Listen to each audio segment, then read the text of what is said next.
Morning, guys. It's November 2nd. Good morning. Happy Monday morning at 6 a.m.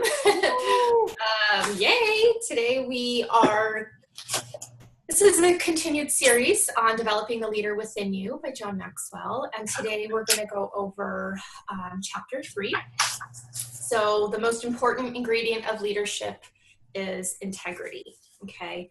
And, I think going into this, before I started this chapter, I had a different idea, I guess, of maybe what I thought integrity was. But I kind of want to run through sort of John Maxwell's description and how he kind of goes over it and just open it up to everybody and kind of, just run through really quick some things that integrity brings to mind for you. Okay. So for integrity, for me, basically, with the way what you see is what you get. I am who I am on the inside, on the outside, no matter where I am, no matter who I'm with. It's really important in our business. So everybody has sort of like an image that sometimes they want to portray, and especially social media, people can get caught up on portraying themselves a certain way. And, we only post the fun pictures of our kids, not the meltdowns, those kinds of things. But it's really, it's not presenting yourself to be a certain way and then maybe you're a different way with other people. To earn trust, you really have to be authentic, and that comes through. It may take a while to catch up to you, but it does come through eventually. And that's going to be a huge part in leadership and a huge part in acquiring followers, which is what we all want, right? That's what we want. That's why we're here. We're growing our teams. We want our teams to expand, and we want them to follow us the way that we have chosen to follow our leaders. So I just kind of want to open it up. We'll go with Craig starting first. Actually, you know what? I changed my mind. Let's go with somebody we haven't heard from yet. Let's see, who's available to chat? Jessica, can you talk? I know you're on the phone. I'm not sure. Yeah, I can. I'm here. Okay, perfect. Yay, perfect. So talk to me just kind of about integrity, just in general. How do you sort of see that with your personal life and with your business? And reading this chapter, has it really kind of opened your eyes to maybe a different definition? I think my husband has this book in his backpack, so I haven't read it in quite some time. And I have always seen integrity as something that really portrays who I am. I take a lot of pride in myself. I set goals for myself, and I try to remain the same human that I am at home that I do portray outside of my home as well. It's very important to me to not be fake about anything. So I really feel that that's of the utmost importance, because I don't want to ever portray something that I'm not. Absolutely. I think that definitely holds the highest of importance to me. I just, honesty is definitely a priority, and portraying that to other people so that I can build trust. I don't ever want to, losing trust is really hard to gain back. So I don't ever want to fall off in that respect. Absolutely. Absolutely. Caroline, can you chat? I know you're driving though. If you can, give a thumbs up. If not, thumbs down. Sign of no. Okay, let's go to Natalie. Girl, can you talk this morning? Just kind of give, I know you also have your chiropractic business, and just kind of touch on health coaching and in general. So reading the book last night, when I first started reading it, I guess I was like, well, duh, like you have to be like this. But I guess some people aren't, so I was just like, well, of course you have to match, inside and outside. And of course you have to do this. Like, how could you live any other way? Like, this is just like, okay, this chapter, I don't know. But then I was like, well, maybe people need to be reminded. Maybe there are those people who, are just for show, but not really in it, inside in it, will catch up. People will find out. People will notice, just like with us, like if you're not doing the healthy habits, not that everyone's perfect and going to be doing it every single day, every single time perfectly, but if we're not committed to what we're doing as coaches, I guess, for Take Shape for Life stuff, it will catch up. People will see, like, on Facebook, people don't have to see what you're doing, but if it doesn't match, it will eventually catch up to you. And like the last person that spoke said, it will be hard to gain that trust back, because there are people that are following us for years until they decide to join or become a client or become a coach. So if, when they're ready to join because they've seen everything, we've been great leaders and we've been portraying all this stuff, and then they find out that, I don't know, you've been doing Jenny Craig or something, I don't know, just making it up, but then that would be like, hey, wait a minute, you're not living what you've been portraying on Facebook. But when I first started reading it, I was just like, well, duh, this is a no-brainer, but maybe we need reminders. Yeah, no, I agree. Nicole and I were chatting really quickly last night, and I said, I don't know that this could be a 30-minute Zoom. Isn't this obvious? But and then I kind of delved into more examples a little bit, and it's like, Melody, do you have something, hun?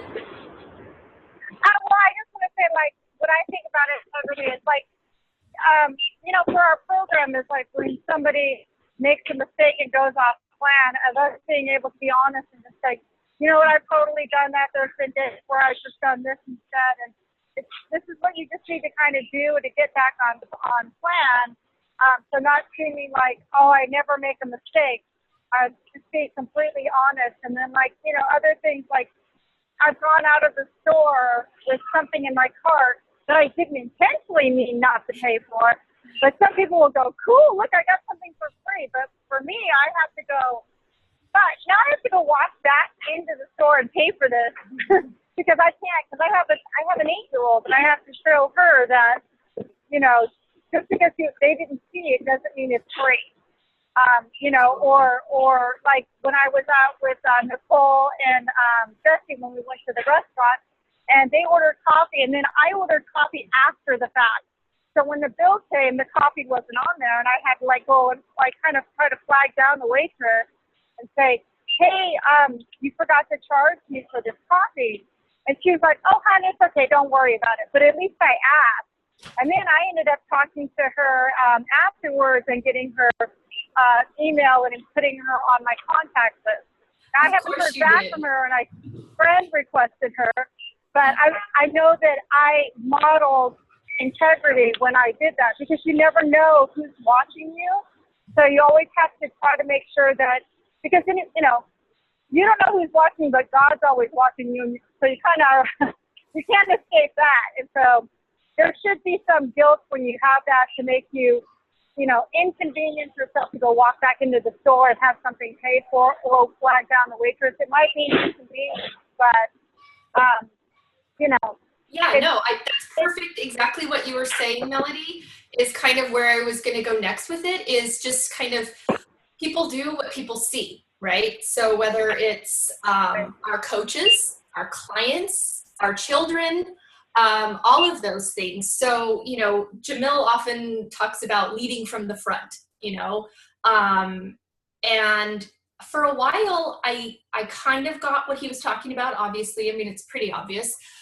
But when I started, getting into this book a little bit more and even prepping for today over the weekend, I thought, what does that mean to me? What does that mean for my business? And there's been some shifts that I've been having lately, and just being really open to other ways, I guess. And, leading from the front and people see what you're doing.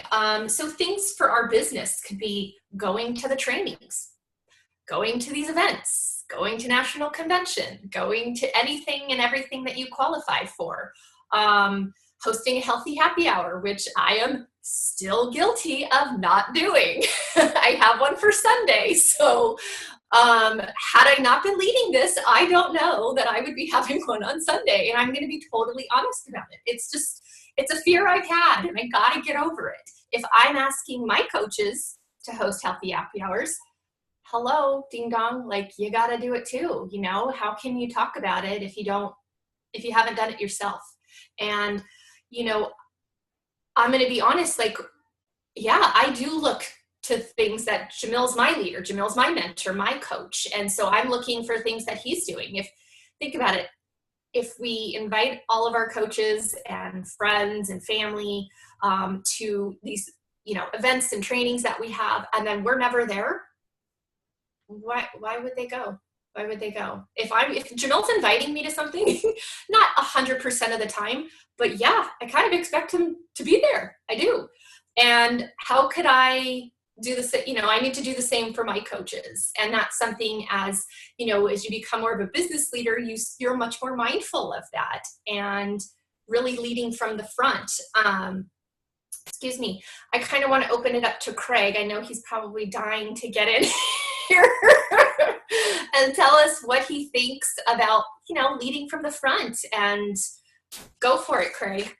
Yeah, I think that integrity is probably one of the most important pieces of the puzzle, actually. And I'm going to read something that really struck out to me when I was reading the book. And it says, the more credible you are, the more confidence people place in you, thereby allowing you the privilege of influencing their lives.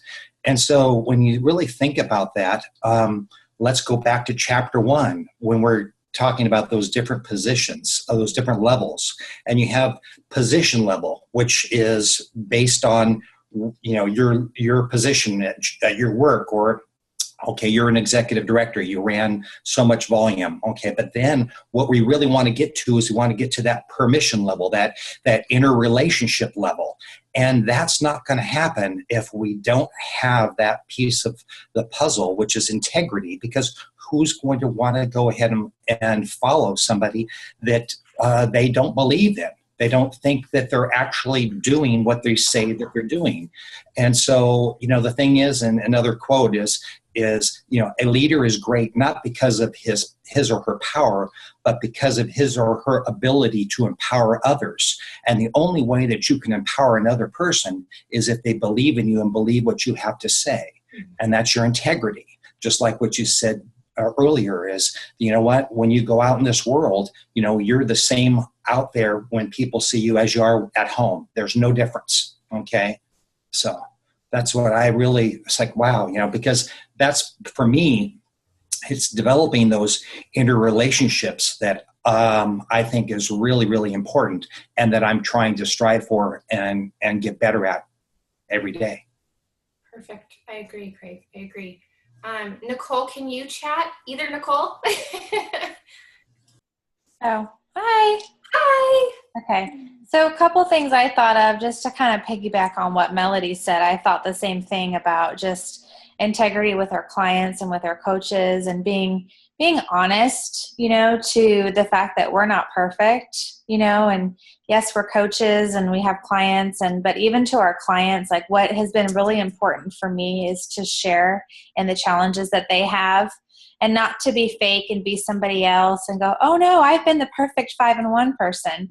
No, that's not true. But it's really helped me to be relatable to my clients and to my coaches even too, is to share in and not to lie about it. You know, that yes, I've had challenges as a coach. Yes, I've had challenges as a client, and here's what helped me. So that's been really, really important for me. And even through my struggles as a coach, you know, I did a little bit of I'm going to pretend like I'm doing okay when I really wasn't doing okay.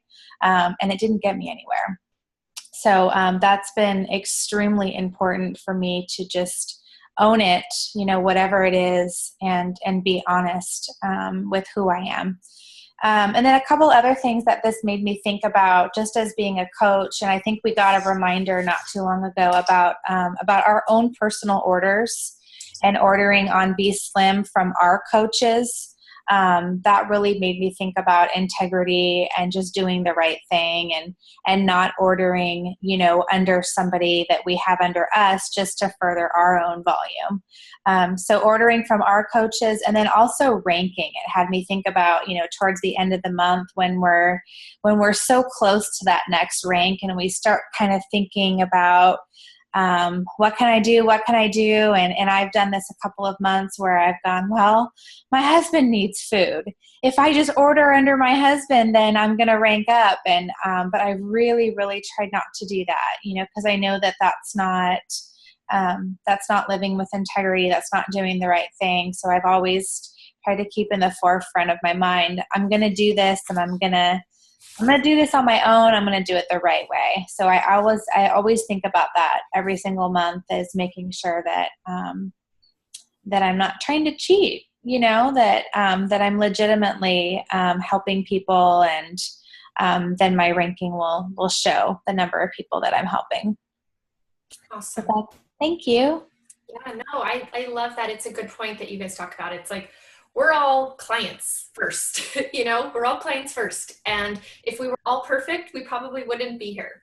And so, yeah, you don't need to be fake. You don't need to portray that you got it down perfect. And the more honest you are, whether it's, hey, maybe I don't struggle with this part, but I do in others, you're absolutely more relatable to anybody, and your authenticity comes through, and the trust is there, and it keeps following that way. So thank you, Nicole.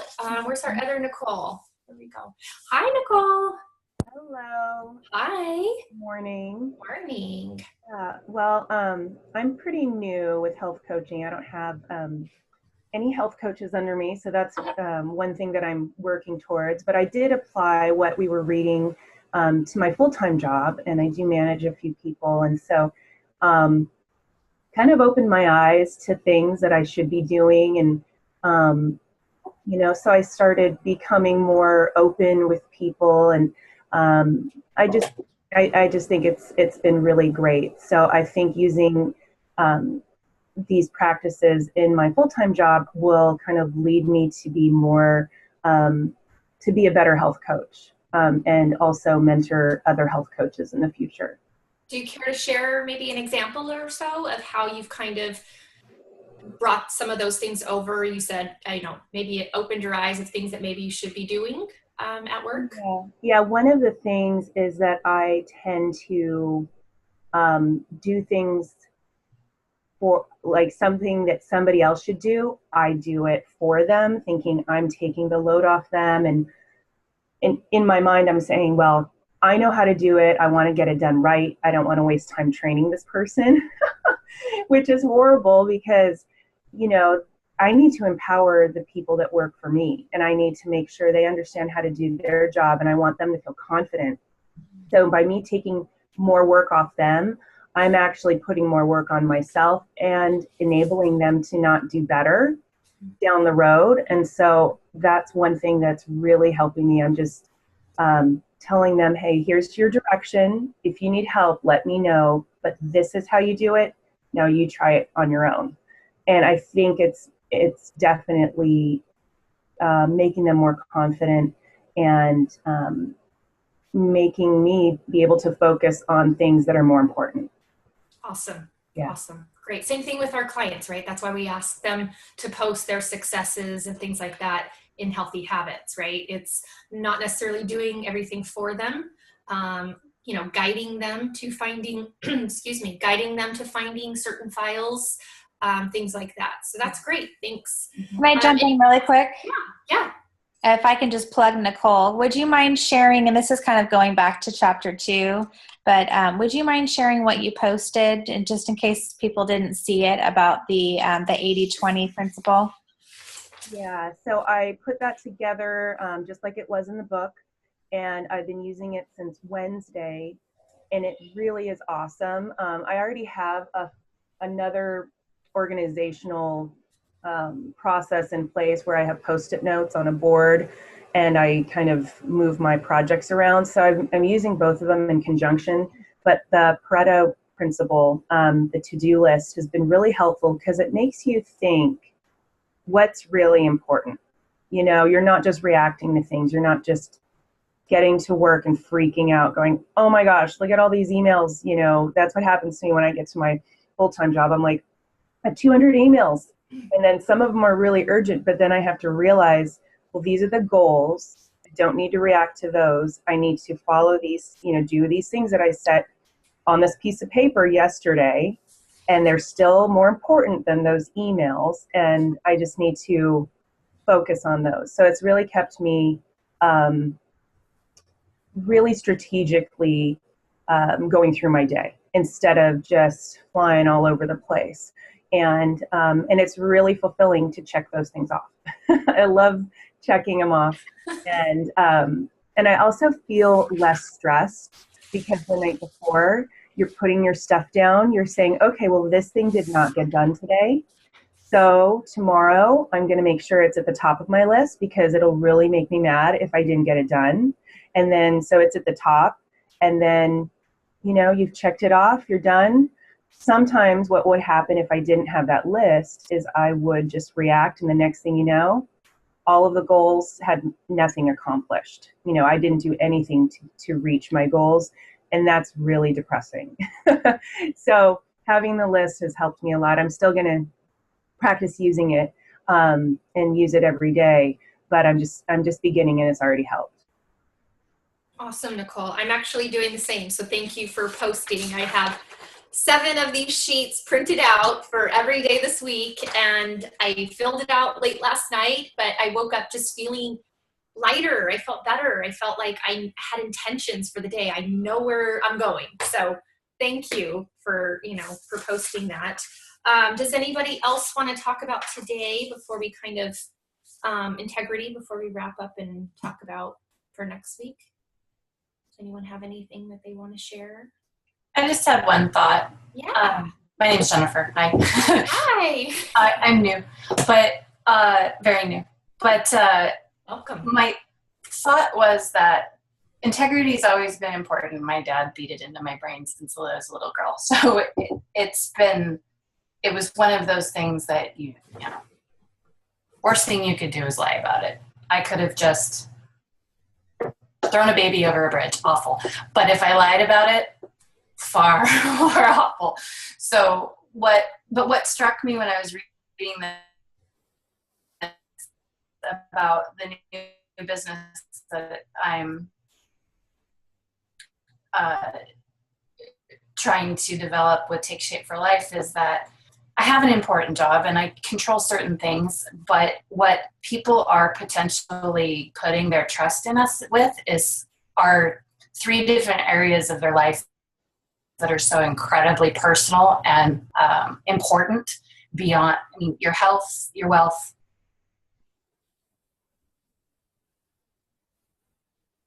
Uh-oh. Is Jennifer frozen for everybody? Okay. All right, guys. Sorry, Jennifer, you're frozen, girl. I really wanted to hear what you had to say. All right. Morning, Mr. Fraser. Morning, Ez. Do you have anything you want to chime in, or are you just hanging out with your peeps this morning? Nothing to say? And we love the towel. Yeah. I'm like, come on. Awesome. I want a shirt. Yeah, I definitely have. I can contribute. Good morning. Can you guys hear me okay? Yeah. I thought these calls are awesome, man. Like, you guys are doing so well with them, and I'm always super impressed. But when it comes to integrity, I love, at this last Sundance, and for you guys that haven't gotten a chance to go to Sundance, and I believe that everyone on this call is going to be there next year. But they brought in this consultant that does a ton of work with Fortune 100 companies, and she does a lot of brand management for them. And pretty much the majority of the weekend was spent on integrity. So it's funny that we have a 30-minute call. We're like, oh my gosh, this is so, duh. But we spent like 3 days talking about this one topic. And so one of the things she talks about all the time is, and she tries to live it throughout her whole life. If you guys saw me post that Dove commercial, her company was behind that Dove commercial on how you see yourself. So they do great work. But she says, every time that I'm with someone, I try to operate as if I'm on stage. she does a lot of talking and speaking and giving presentations, and you're on your best behavior when you're in those sorts of environments. So she has a model that, okay, I'm in the room.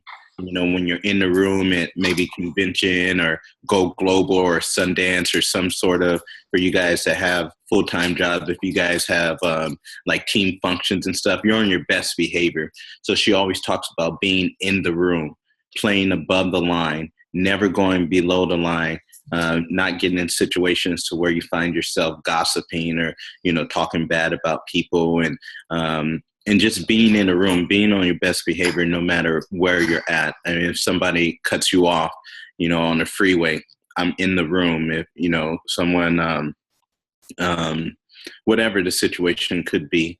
And it's so important for our own health coaching businesses. I remember the first time I read this chapter, it was late at night, and I started thinking about all the clients that I work with, and am I being for them kind of what I would expect for myself. And then I started thinking about the coaches that I was working with, and it was still very on when I got into this book. I started thinking about, man, I need to lead from the front. Like, nobody's going to have a strong organization if they can't, with integrity, ask one of their coaching partners that has a big goal to do certain things. If they've never done it, it's impossible to do. And they will have small businesses all the time. And I see it now in leaders that have actually bigger businesses. And I see that the coaches within the organization literally loses respect for them and will leave their businesses because that individual leader is starting to step away or starting to do things that their coaching partners just barely don't get down with. So it's so important. Hold on, let me maybe mute a couple folks, Jamie. So like I was thinking about, I remember the first time I wanted to get into the 10K club.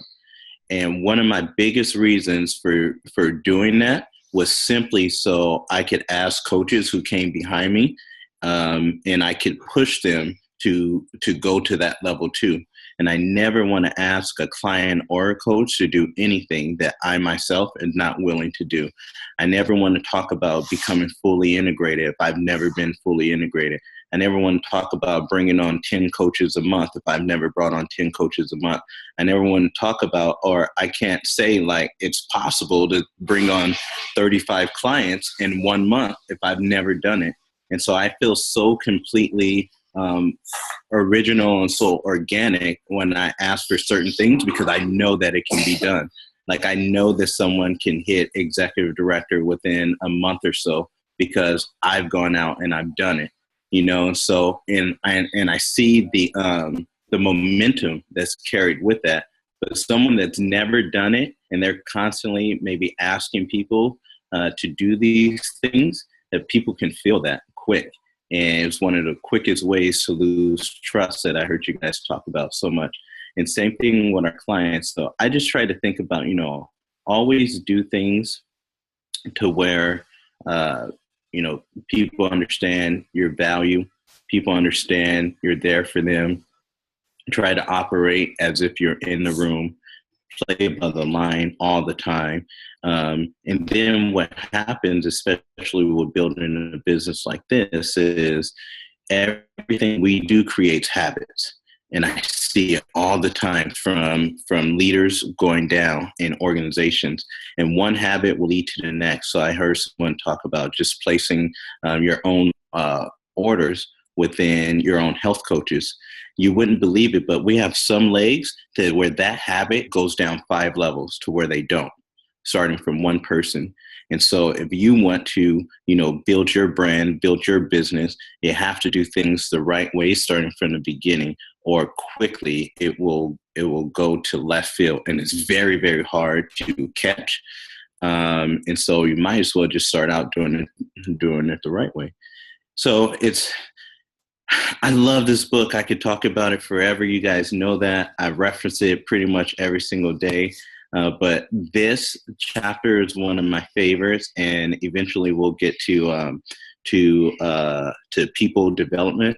And that one by far is my favorite. Awesome. Thank you, Jamil. Thanks for sharing. Appreciate you being on. Okay, guys, we wanted to keep it to 30 minutes. I got to jet out of here and get to LA. So, okay, so next week, Natalie, girl, you're our leader. Yay! Okay, you've heard it here. It's on recording. So chapter 4, I believe, is on change. And I'm super excited for that one. So hope that you guys join us again next week and apply this week, what we've talked about, integrity. And of course, still kind of going back and incorporating. This should be, carrying on every week. So we want to still kind of carry over what we talked about for chapter 1, knowing your position, where you're at with people, going back to just building those relationships, which is something I did this past week. Just reaching out, thinking about you. What can I do to help you? I'm here for you. Just, hey girl, that's it. Those kind of basic things. And, chapter 2, just bringing those priorities. Thank you, Nicole, for, posting that list. That's been really helpful for me personally. Just being really intentional about our days has been really helpful. So, all right, guys, go out there and focus on integrity this week and read chapter 4. And Natalie will lead the way next Monday morning at 6 a.m. Everybody have a great week. Thanks. Bye. Thank you, Jamie. Bye.